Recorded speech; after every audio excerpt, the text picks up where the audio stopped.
Welcome to week four's reflection. Donnie is back.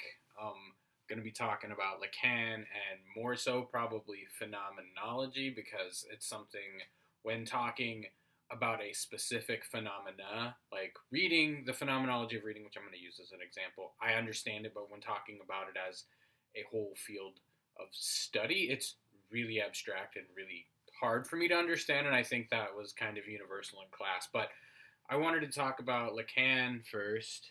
I got the trusty version that is correct now for $6 online. But I really like from what I understood of Lacan. I think I'm saying his name right. If not, somebody French I think will come beat me up eventually with a baguette. But I think what he is trying to talk about is like the contextuality of language because that's been the theme of everything, and I think he is correct. I mean, he opens his essay or this chapter with what defines any element whatever of a language as belonging to language is that for all the users of this language, this element is distinguished as such in the ensemble supposedly constituted of homologous elements.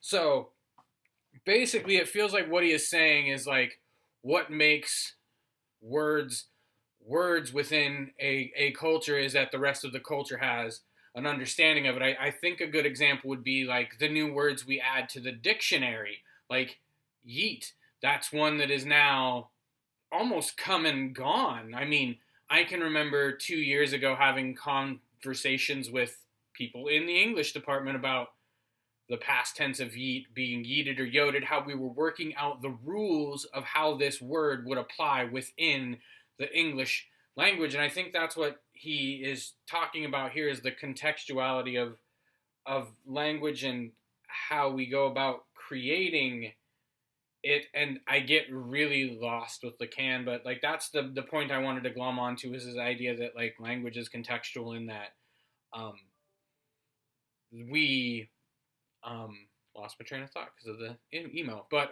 language is contextual in the fact that we kind of make things up to make the world make sense, and it is long in our case now since we are so deep into the world and its interconnectedness. I mean, I'm sure like in the case of like Star Wars or not Star Wars, Star Trek, and even Game of Thrones, that languages have now are being made up and rules are being worked out, but we are so far into language that like we are kind of predetermined, like we stuck in systems already that like meaning was created far before we began and meaning was is going to proceed. And I think he even brings up a cool little part that like language will have the final say in our lives because it sounds like he's talking about an obituary when we die, like language will condemn or praise us, whatever. But yeah, I think he just is talking about the contextuality of language and the power of language, and I'm doing a really good, bad job at explaining that. But I wanted to also discuss phenomenology very quickly because, like I said, it's something I both really understand and don't. When talking about phenomenology, like a particular phenomena, like I'm going to use the phenomenology of reading because I've written a paper on that.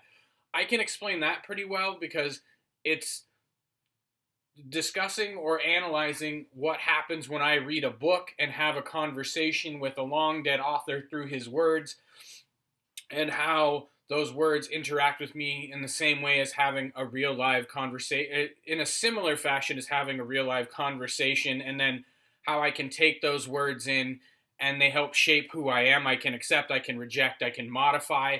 And I think it's really, really cool, the phenomenology of reading, especially because we are a hyper literate society and we're seeing it now. Like when we're bombarded with reading all the time, the words of others, like they can have a profound effect on us. I think that's why we've seen the binary like split almost. I feel like there are shades of gray, but people want to call it a binary split. But and in some cases there are, because um, we are capable of surrounding ourselves with only the words of people who agree with us, and I think that is problematic, and we should try to come to understanding and work things out, and also make those who are doing stuff that we want to just slap them and say bad, or hit them in the face with a brick if they're Nazi and say bad.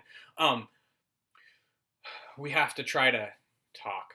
That sounds weird because I'm all for hitting Nazis in the face with bricks. Anyways, I'm getting distracted. We'll get it back here. But when we talk about a single phenomena being examined, like reading, that's not easy to understand, but it's easier to understand because there's a framework to how things are being done. Like, you're looking at reading, so it's looking at the words on the page and the author's intent with those words, and also your receiving of those words.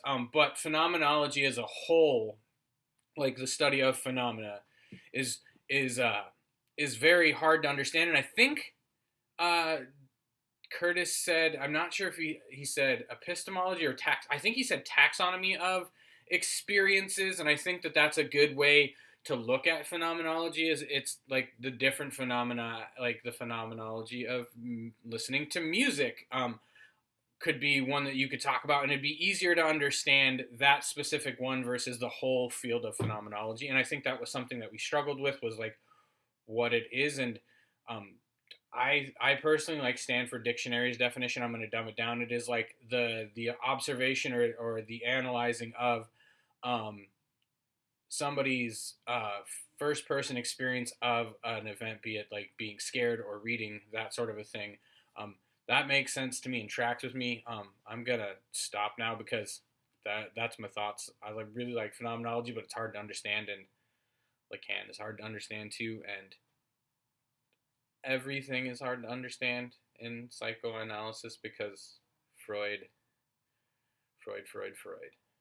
But anyways, um, that's